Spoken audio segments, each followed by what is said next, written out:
Vivimos tiempos difíciles, tiempos de incertidumbre, enfermedad y muerte. A causa de un virus minúsculo que al parecer nos transmitió la carne de murciélago o de pangolín, han muerto miles de personas y las demás estamos confinadas en nuestros hogares.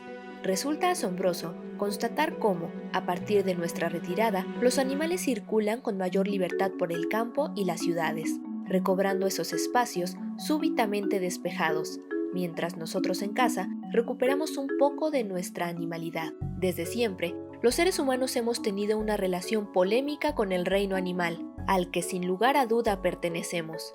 Al parecer, nuestra facultad de razonar, nuestras herramientas y nuestros lenguajes complejos nos enorgullecen lo suficiente como para considerarnos superiores a ellos y adoptar, en consecuencia, un comportamiento abusivo. No solo los hemos perseguido durante siglos para beneficiarnos de su carne, de su piel, de sus huesos y de sus secreciones, también los hemos apresado por gusto y exhibido en zoológicos y circos. Organizaciones civiles nos han hecho notar que los animales también tienen derechos y que es nuestro deber moral respetarlos. El asunto sigue causando mucha discrepancia, pero al menos ya está sobre la mesa. No se trata de abandonar nuestra insaciable curiosidad acerca del reino animal, sino de ejercerla de modo menos invasivo y sobre todo menos extractivista. Tal vez inspirados por el virus que nos ataca, nuestros colaboradores hicieron énfasis en el poder de lo minúsculo: parásitos, insectos, organismos que conforman cuerpos más grandes y colectivos como los sifonóforos. ¿Quiénes somos en realidad si nuestro organismo está habitado por un sinnúmero de voluntades microscópicas? Todos los animales saben lo que necesitan, excepto el hombre, aseguró hace siglos Plinio el Viejo. Quizás observar a los animales nos proporcione una clave sobre aquello que deberíamos saber y olvidamos hace mucho tiempo. Muy buenas noches. Es mayo y ya estamos de vuelta aquí en la revista de la universidad para hablar de animales. Creo que es un momento propicio. Creemos también que hay mucho que decir, que nos hemos preguntado muchísimas cosas y por ello recibimos con gran placer a Andrés Cota Iriart, un maestro en ciencias, un gran comunicador de la ciencia, autodefinido como zoólogo y naturalista y sobre todo, muy importante, es presidente de la Asociación de Científicos Anónimos y les recomiendo de verdad suscribirse a la newsletter y seguir las actividades porque siempre es una manera de ver la ciencia de modo divertido, ¿no? De decir, oh, qué interesante, qué raro, qué sorprendente y qué excitante. Te felicito mucho por ese trabajo, la verdad. Muchas gracias, Yael. Y gracias por la invitación. Andrés, ¿crees que en efecto esta pandemia es un buen momento para hablar de animales? Bueno, ¿O siempre es un buen momento? A mi gusto, como cualquier momento es un gran momento para hablar de animales. Creo que en tiempos de pandemia, además, estás confinado de alguna manera. Si tienes de alguna manera cómo generar tu sustento, ¿no? Y no tienes demasiados hijos en casa, tienes tiempo para pensar, para reflexionar cosas que a veces el tropel de la vida no te permite, ¿no? Y además hay ciertas coyunturas que de pronto se meten y que dan buenas excusas, me parece a mí, para conversar sobre animales, para volver a traer a la mesa de diálogo cuestiones que tienen que ver con la zoología que mucha gente da por sentado o tiene nociones completamente erradas, ¿no? Y ahí es como que digo que las redes sociales, eso te permite hacer una especie de radiografía de lo que piensa la gente, ¿no? Los disparates que piensa la gente a veces. ¿Crees que hemos olvidado un poco el reino animal, sobre todo en el modo de vida moderno, en las ciudades, Sí, en las pantallas? Sí, o sea, lo puedes ver hasta como una cosa de concepción filosófica de que directamente los humanos ya no nos consideramos animales, ¿no? O sea, hemos luchado durante siglos por hacer como una segregación y pues nosotros, mucha gente no termina de hacer esa reflexión de que somos changos. O sea, ¿no? Monos con tecnología y cosas. Como el mono de Kafka, ¿no? Bien vestiditos. Sí, pero pues son changos al fin y al cabo, ¿no? Entonces hay esa como, sí, como que se olvida que somos parte de... Pero no es al revés, ¿no es precisamente bastante reciente que sabemos que somos animales? No hubo demasiado Bueno, desde tiempo. Darwin, ¿no? Depende de qué llamemos reciente, ¿no? Las escalas de tiempo. Pero hoy por hoy debería estar completamente aceptado, ¿no? Eso es a lo que voy, que lo puedes ver con todo lo que sucede con la pandemia, que directamente es como sorprendente para muchas personas que haya una zoonosis y que entonces llaman que el virus salta de un animal al humano. sea, el virus en realidad salta entre animales.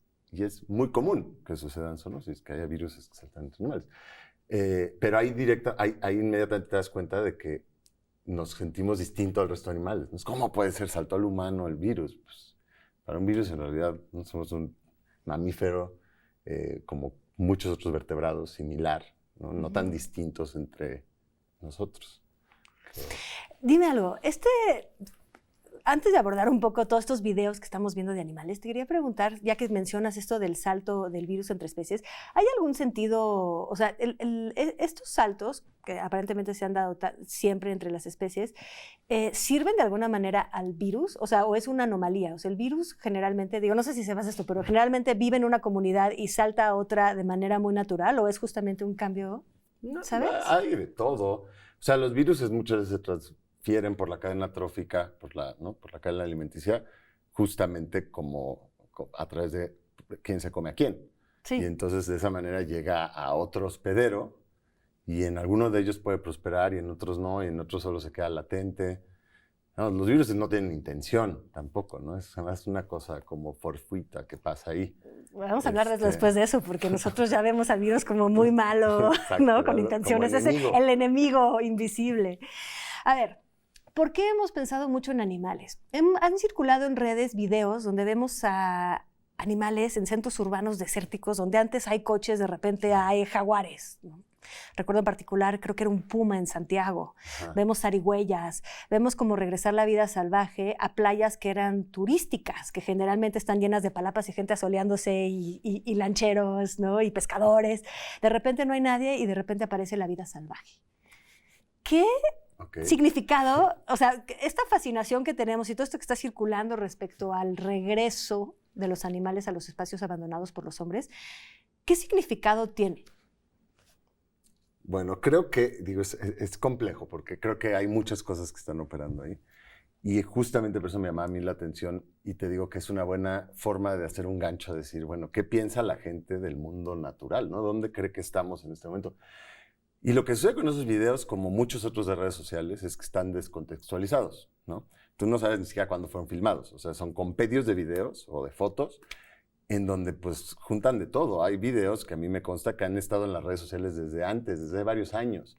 Y ahorita se toman como evidencia que los animales están regresando a entornos urbanos. Entonces, por un lado, eso. Hay muchos que ni siquiera son de ahorita. Okay. Por otro lado... O sea, queremos decir que de todas formas los animales llegan a los centros urbanos siempre, de alguna manera escasa, pero existe. Hay varias diferencias. Hay animales que coexisten con nosotros en las ciudades. Hay animales que se han adecuado a vivir en nuestras civilizaciones, ¿no? Las palomas, las ratas, en México el cacomixtle, los tlacuaches, hay muchos, depende de cada localidad, pues la biodiversidad de cada sitio.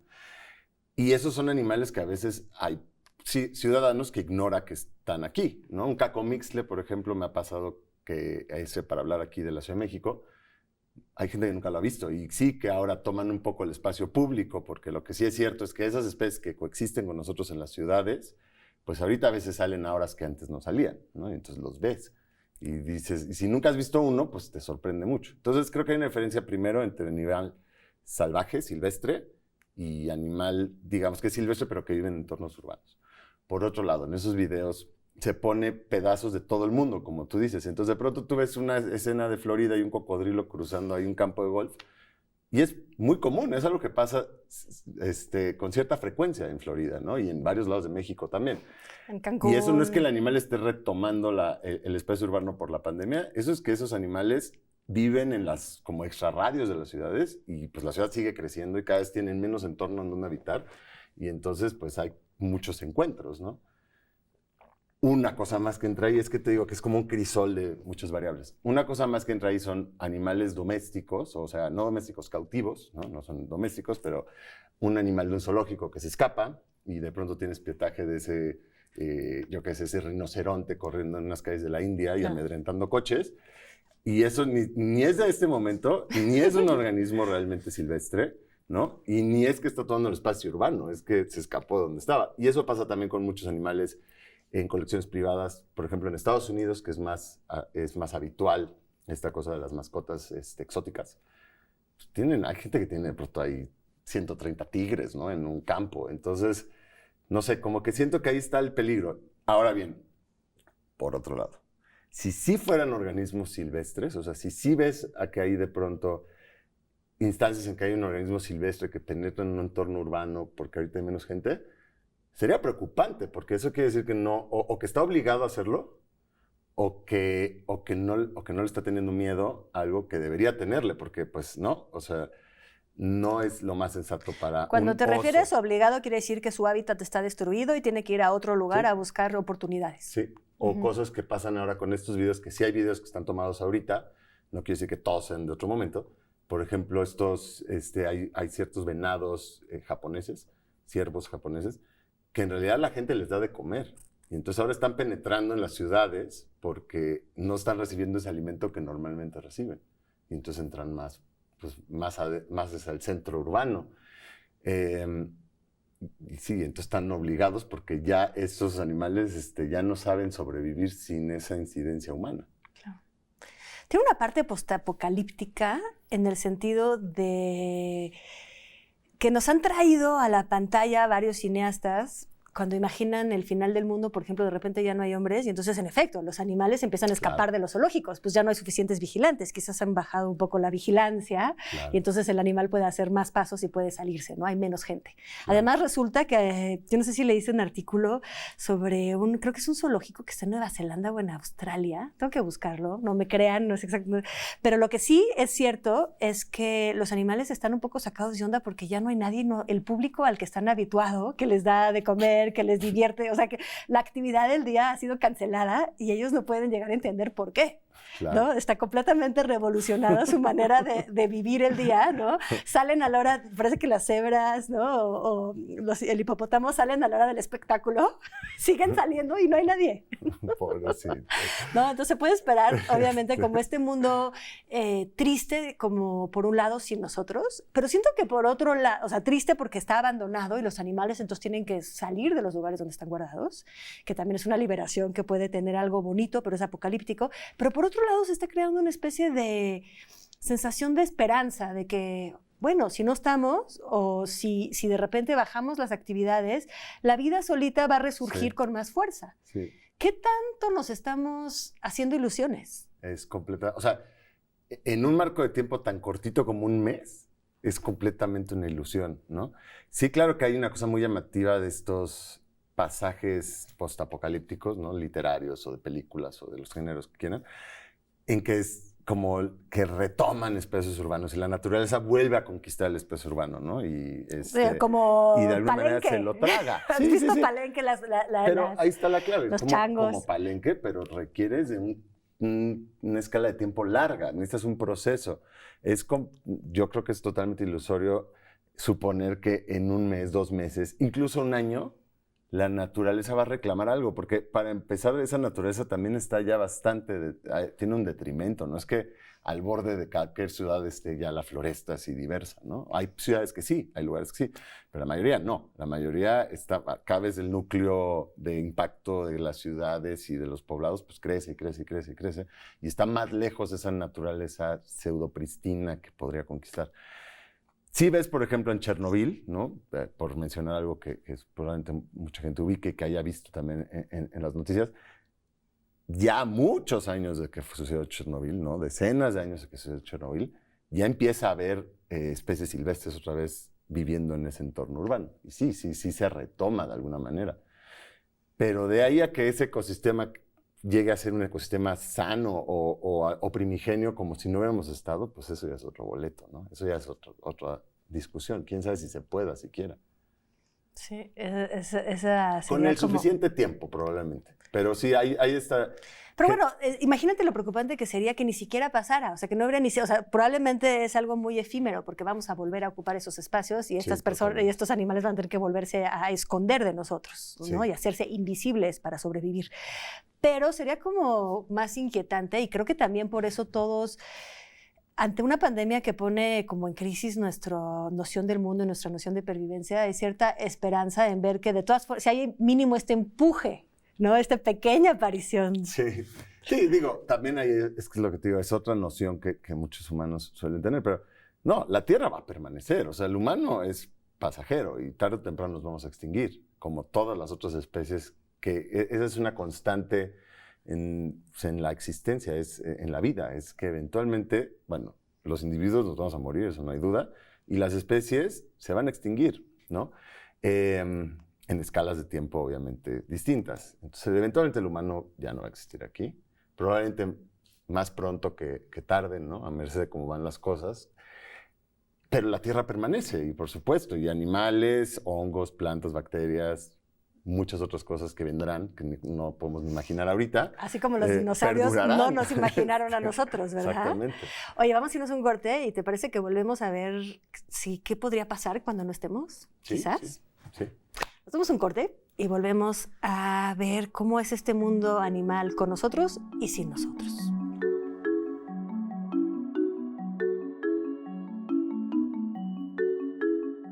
Estamos de vuelta con Andrés Cota e Iriart, reflexionando en el mundo animal, sobre todo a la luz de la pandemia. A lo que nos inquieta, a lo que nos da esperanza.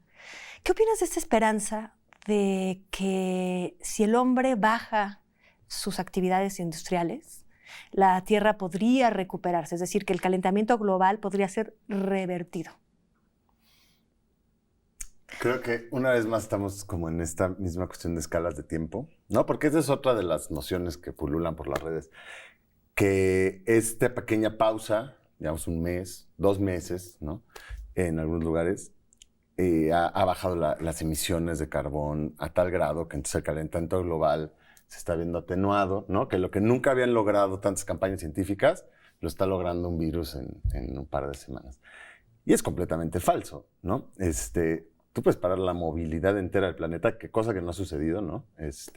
Sigue habiendo transporte, quizá está disminuido, pero bueno, todos nuestros alimentos se siguen moviendo, todos nuestros insumos se siguen moviendo.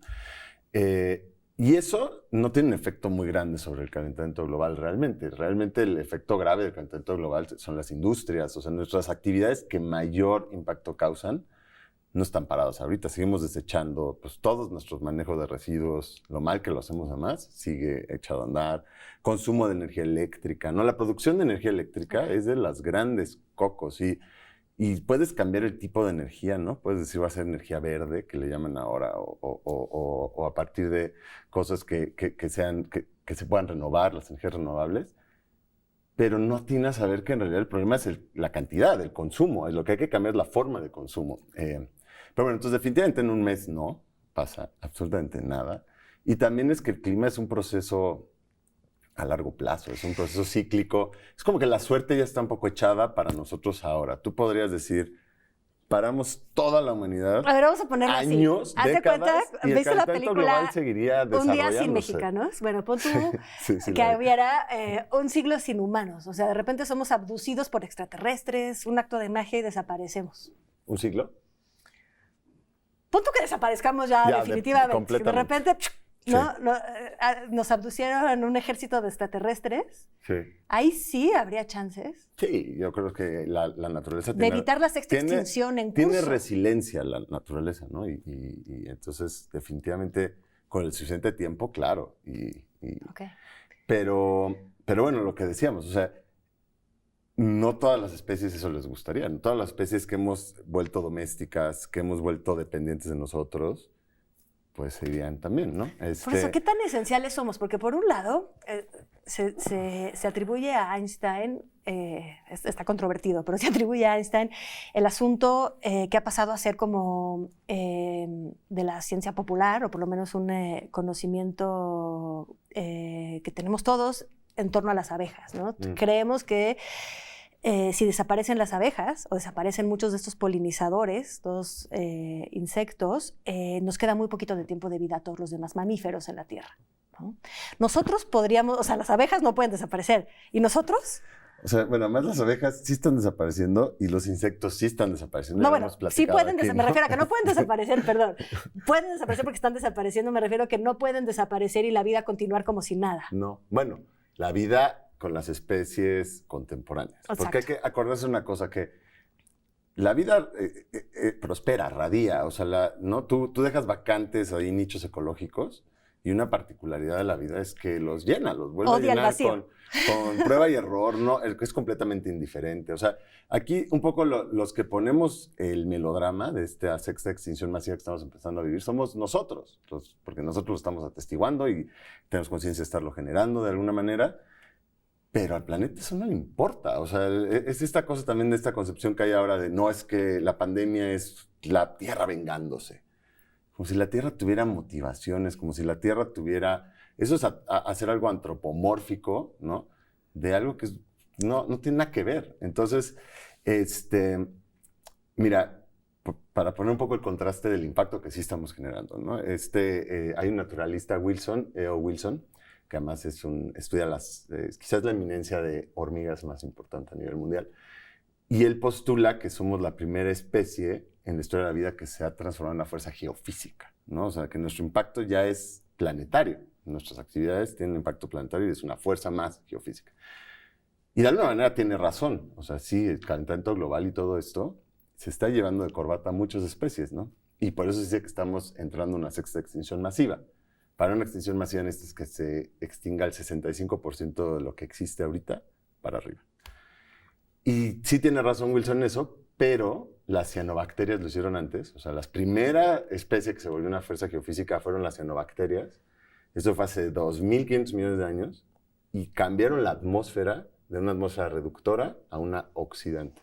Eso es un cambio bestial, ¿no? Para que entendamos todos, si entiendo bien, las cianobacterias, como cualquier vegetal, o sea ciano tenían verde, ¿no? Tenían clorofila. Las cianobacterias aportaron, su aporte fue la fotosíntesis. Exacto, entonces hacían fotosíntesis, entonces como los árboles y como todas las cosas verdes que conocemos, agarraban el dióxido de carbono y lo transformaban en oxígeno. El pequeño problema es que si solo hay oxígeno y ya no hay dióxido de carbono, ya no pueden vivir, ya no pueden seguir proliferando. Entonces, al traer oxígeno, se extinguieron ellas mismas. No, ellas siguen vivas. De hecho, pero no hay tantas, ¿o sí? Es uno de los fósiles vivientes más antiguos que conocemos. En la laguna de Alchichica pueden ir a ver estromatolitos que están hechos de cianobacterias. Pero no, el caso es que se cambió la atmósfera y se extinguió el 99% de todo lo que había. Imagínate, esa sí es una extinción todo masiva. Todo lo que vivía con dióxido de carbono. Todo lo que había antes de que la atmósfera cambiara. Uh-huh. Claro, comparado a eso, comparado a un meteorito como el de Chicxulub y los dinosaurios, pues nuestra extinción masiva va a ser menor, ¿no? Va a ser un poco más modesta. Lo cual no es ni mejor ni peor. Si nosotros nos creemos mucho, estamos destruyendo la Tierra con muchas ganas. Sí, probablemente sí vamos, y nos vamos a extinguir nosotros, se van a extinguir un montón de otras especies, pero pues la vida va a prosperar. Y bueno, ¿quién pone el valor de qué especies, o sea, las especies contemporáneas son las que valen más? Las que existieron antes. Es difícil, esos son puros parámetros humanos. Pero digamos que si nos preocupara la idea, a mí sí me preocupa, obviamente, pero si nos preocupara la idea de que estamos extinguiendo nosotros a muchas otras especies, entonces sí habría que cuestionar lo que estamos haciendo, ¿no? Tampoco uno puede decir, no, nada importa, todo va a ser registro fósil algún día. Pues no puedes ir por la vida así. Pues no, todos nos vamos a morir, pero mejor más tarde que temprano. Yo creo que sí. ¿De acuerdo? Oye, a ver, hablaste de animales domésticos, todos estos animales, bueno, domesticados, ¿no? Forzosamente estamos hablando de nuestras mascotas, estamos también hablando de las granjas de pollos, de todo el ganado. ¿Qué tan válido es el razonamiento de que la manera en que consumimos la carne animal es responsable de este auge de pandemias, o por lo menos de esta nueva frecuencia? Híjole, es que también ha salido eso mucho en medios. Para empezar, yo no creo que no sé si hay un auge de pandemias. Yo creo que las pandemias son muy comunes, las zoonosis son muy comunes, y otra vez es la escala de tiempo, ¿no? Zoonosis son enfermedades provocadas por animales, ¿no? Zoonosis son patógenos, no solo virus, distintos patógenos que saltan de un tipo de animal a otro, o de un tipo de organismo a otro. Y en la escala de tiempo, claro, nosotros casi siempre hacemos un juicio de valor con el tiempo respecto a nuestra propia finitud. Y entonces es una generación humana, y entonces si hay una pandemia cada 100 años, y de pronto empieza a haber cada 50, lo que sea. El caso es que para la Tierra en tiempo geológico, 100 años no es nada. O sea, las zoonosis y las pandemias pasan constantemente. Si lo ves en una escala de tiempo, pues más natural. Entonces eso, no hay un auge. Va a haber siempre, va a seguir habiendo. Probablemente si tenemos suerte, esta no va a ser la única que nos va a tocar vivir. Ahora, sí, la industria de la carne, un poco a lo que van estas cosas, y sí tienen razón en un sentido, es que no solo es la industria de la carne, es nuestra industria en general que va agotando el medio silvestre. O sea, cada vez quedan menos remanentes pristinos de medio natural y se van reduciendo. Y entonces se va concentrando las poblaciones de animales silvestres ahí. Los murciélagos pasa eso mucho. Tú antes tenías una área de distribución que era como el tamaño de esta mesa, imagínate, y de pronto te van fraccionando el hábitat y haciendo minas en las cuevas donde solías vivir. Y entonces la población entera se empieza a reducir se vuelve como un cuello de botella. Y entonces muchos virus de distintas poblaciones de ellos, que a lo mejor estaban contenidos en una población, pero no había en la otra, empiezan a traspasarse entre ellos y empiezan a tener contacto con otros animales y su dieta cambia, ¿no? Tú al empezar a fraccionar el entorno silvestre, tienes una incidencia directa, no solo que ya no hay cobertura vegetal, sino que los animales pues cambian qué comen, cambian sus hábitos, y entonces ellos mismos empiezan a experimentar estas enfermedades. Ahora, los murciélagos, esta zoonosis que viene del murciélago, de cada 4 mamíferos uno es murciélago. O sea, son muy diversos, ¿no? Hay como más de 1000 especies de murciélagos, más o menos 4200 de mamíferos.